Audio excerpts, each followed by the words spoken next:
Yo les gens, j'espère que vous avez la pêche. Bah écoutez, moi ça va plutôt bien. Aujourd'hui on se retrouve pour la review du chapitre 909 de One Piece, qui s'intitule Seppuku. Alors le Seppuku, qu'est-ce que c'est? C'est un rituel pratiqué par les samouraïs, qui consiste en gros à se donner la mort en se transperçant le ventre tout simplement. Donc ce chapitre est un chapitre d'introduction au nouvel arc, l'arc Wano Kuni, enfin. D'ailleurs, je trouvais ça assez étrange parce que on nous avait dit que l'arc de la rêverie est censé durer entre 8 et 10 chapitres. Or là, ça fait que 5 chapitres, donc je sais pas si au prochain scan, on va re-switcher sur l'arc rêverie, ou bien on va directement attaquer Wano Kuni comme maintenant. Enfin voilà, moi je pense plus que l'arc a vraiment commencé et qu'on va laisser la rêverie de côté. Je trouve ça assez dommage parce que bon, on avait quand même pas mal de bon, révélations, pas vraiment de révélations, mais de nouveaux mystères en quelque sorte, hein, avec Imsama, voilà, et j'en passe. Donc voilà, mais c'est pas plus mal d'un côté parce qu'on a quand même eu beaucoup de révélations, beaucoup de mystères en plus. Euh, Donc c'était quand même des chapitres assez intenses et je pense que 5 chapitres c'est suffisant. Après voilà, c'est pas moi qui décide évidemment, hein, c'était moi. Voilà. Euh, du coup le chapitre, comme je vous l'ai dit, est un chapitre d'introduction au, à l'arc Wano Kuni. On retrouve Nekomamushi donc avec son équipage qui sont censés aller retrouver Marco. Donc chose qui a été faite. L'équipage est resté au bord, comment dire, enfin, au bord de l'île, car Nekomamushi avait bien précisé que si eux rentraient dans le village, ils sèmeraient la pagaille. Voilà, parce que c'est un village qui connaît que la paix, qui n'a pas été attaqué par les pirates depuis très longtemps. Euh, Donc voilà, Nekomamushi dit bien que restez là, vous êtes trop moche, vous êtes trop moche, vous faites trop peur, vous allez faire peur. Enfin bon, lui, il fait quand même aussi peur, mais voilà quoi. Donc, on retrouve Marco en train de soigner un manticore. Vous savez, les bestioles qu'on retrouve à Impel Down, les petits lions là avec une tête d'humain qui disait tout le temps, qui disait les mêmes mots, qui répétait les mêmes mots que, euh, que les humains incarcérés à Impel Down. Euh, du coup, on retrouve cette bête plutôt gigantesque, hein, par rapport à ceux de la prison. Ils sont assez gigantesques et plutôt sombres, hein, parce que je me souviens que dans l'animé et je sais plus dans le manga. Faudrait que je revérifie, mais dans le manga, je ne pense pas qu'ils étaient aussi sombres. Enfin bon, peut-être que c'est leur village d'origine, hein, qu'est-ce qu'on sait. De toute façon, on s'en fout, c'est des manticores, on s'en fiche. Celui qui nous intéresse, c'est Marco.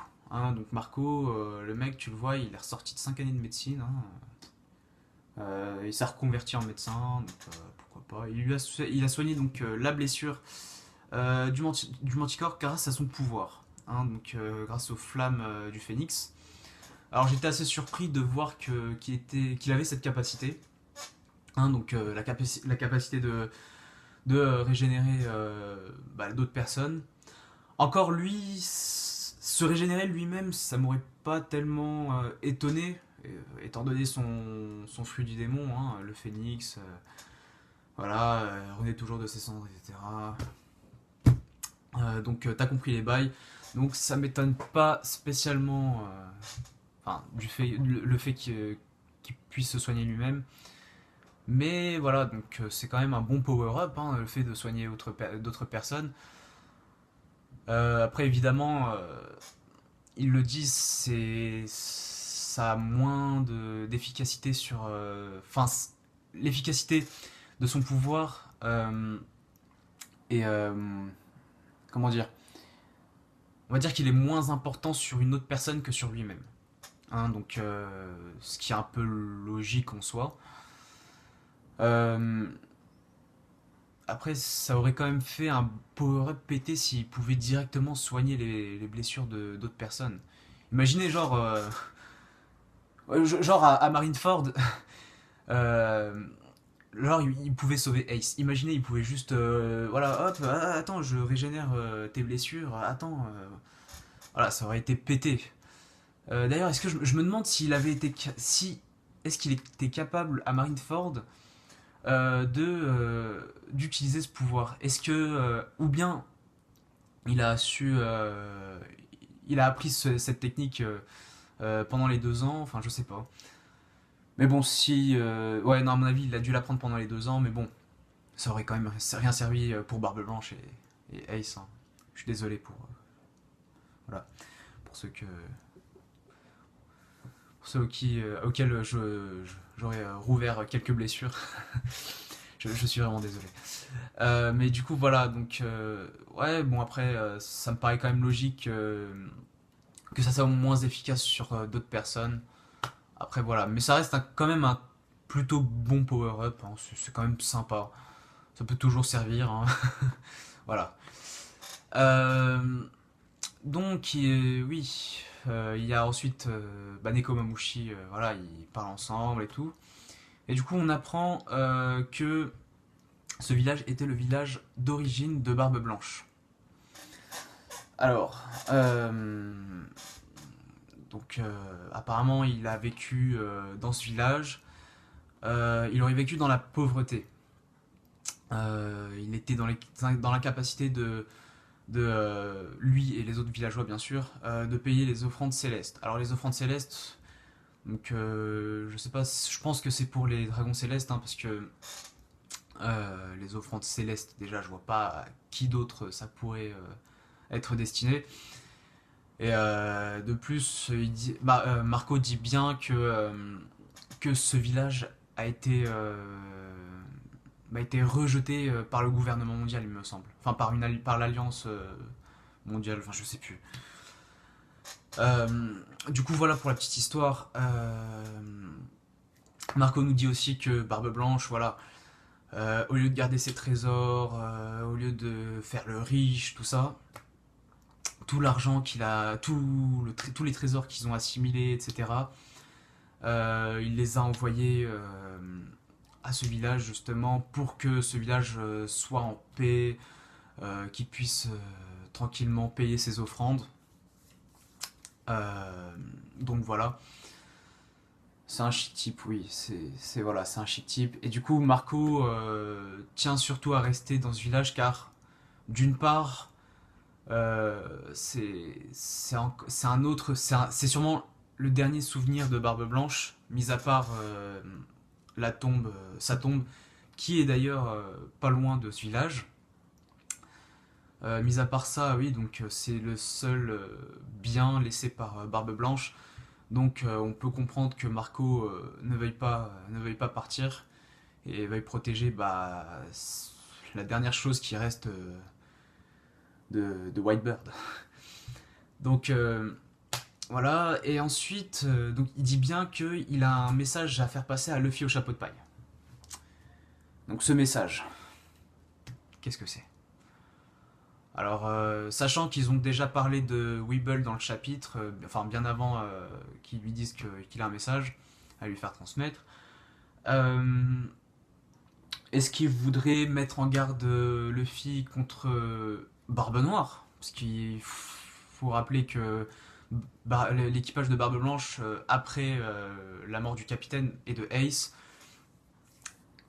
sont allés se venger contre Barbe Noire et son équipage. Or, ils se sont fait littéralement fister, hein.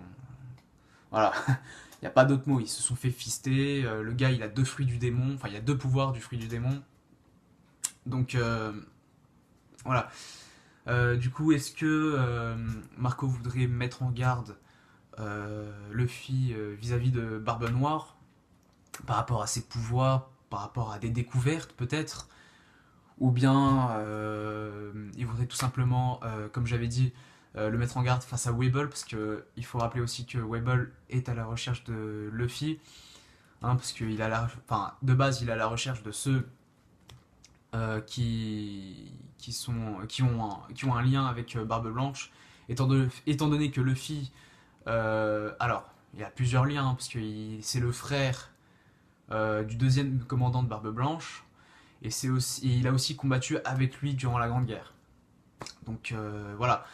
Donc est-ce qu'il cherche à le mettre en garde contre ces deux personnes? Est-ce qu'il cherche à lui dire un secret?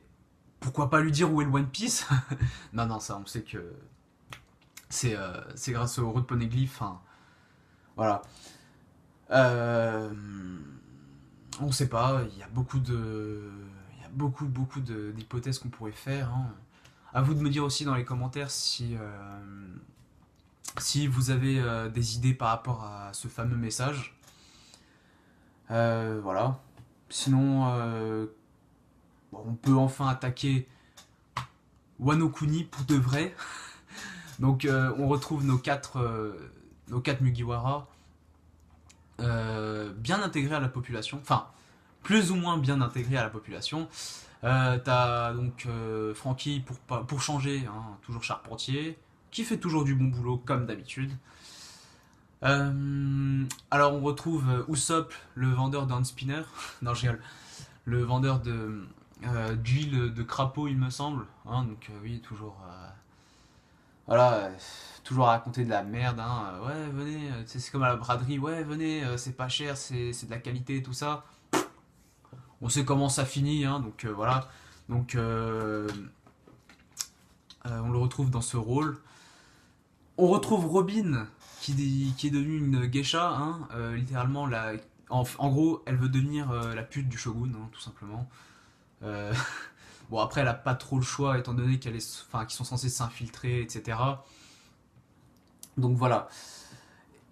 Et bah, le dernier, hein, Zoro, on en reviendra après. Du coup, Kinemon, enfin on retrouve un flashback où on voit Kinemon euh, bien avertir les Mugiwara en leur disant voilà les gars, faut pas se faire choper, tous les gardes, tout machin, ils sont pas que à la tête du shogun, enfin comment dire, ils sont pas que à la botte pardon du shogun, ils sont aussi liés à Kaido, donc s'il se passe quelque chose à Wano, hop, le shogun est au courant, Kaido aussi, et ça peut très mal aller. Donc il les avertit. Bah, évidemment, tu vois une case où Zoro il est comme ça. Tu sais que l'information est pas trop arrivée, tu vois, jusqu'à lui, tu vois. Il est là, d'accord. Oui. Eh ben oui, on le retrouve juste après. Donc le mec a quand même tué en un mois 3 personnes. Bon, tu me diras, c'est pas énorme, mais quand même, pour quelqu'un qui est censé être infiltré, ça fait beaucoup, hein. C'est énorme. Déjà une personne, voilà. Bon, il s'est fait choper évidemment. Donc il s'est fait choper. Enfin, je sais même pas si c'est lui en fait qui. Je sais même pas si c'est lui qui les a tués parce il dit bien à la fin au mec là qui avait le Shisui. C'est bien Shisui. Ouais, ouais, c'est ça. Il lui dit bien, ouais, tu sens, tu as l'odeur du sang, etc. Donc peut-être qu'il, voilà. Enfin, c'est vrai que déjà le mec avait pas vraiment une tête de quelqu'un d'honnête, tu vois. Il avait pas une tête de, je sais pas. Ça se sentait qu'il était coupable, tu vois. Le mec déjà, il était là, ouais, le Shisui, enfin, tu vois, il est en ma possession. Enfin bref. Euh, donc, pour en revenir à Zoro, eh ben, il doit pratiquer le rituel de seppuku, hein, dont je vous ai donné la définition en début de vidéo. Euh, oui, donc le mec, on lui fournit une petite lame. Hein, il dit oh, il n'y a pas de poignet. Hein, non, non, bah, c'est pas grave. Donc, ok, il prend la lame, tranquille. Évidemment, quand tu vois la case où Zoro commence à se... Hein, tu sais que... tu sais qu'il va pas le faire. Bah tu sais, oui. Mais à ton avis, qu'est-ce qu'il va faire? Bah tu sais pas. Non, tu sais pas. Ah, moi aussi, je savais pas. Ouais, bah le mec avec un cure-dent, ou un cutter comme tu veux, je m'en bats les couilles. Il a tranché une maison. Hein. Excusez-moi, hein, j'ai plus de mémoire dans mon téléphone. Il me reste plus grand chose, donc je vais essayer de faire vite. Oui, donc je disais, oui, donc Zoro, bah écoute, hein, il coupe des maisons avec un cutter. Même, tu vois, les couteaux de la cantine. T'enlèves la poignée, hop, ça te fait la lame que Zoro a utilisée pour couper une maison. Ouais, écoute, c'est comme ça. Voilà, bah je vais pas tarder. Hein, donc, globalement, c'était un bon chapitre. Moi, j'ai bien aimé. C'était une bonne introduction. Hein, bah, on commence tout de suite avec Zoro, hein, qui fout la merde comme d'hab. Donc voilà, on verra bien ce que ça va se passer. Est-ce que on va rebasculer sur la rêverie ou bien on va continuer et on est vraiment entré dans Wano Kuni? Écoutez, bah on verra bien. Vu que c'est la fin de la vidéo, si ça vous a plu, n'hésitez pas à lâcher un petit pouce bleu, à mettre des commentaires, à partager pourquoi pas avec vos proches, euh, vos amis, etc. Euh, puis n'hésite pas à t'abonner si ça n'est pas déjà fait. Voilà, en attendant, bah, prends soin de toi, garde la pêche, et puis bah, à la prochaine. Ciao.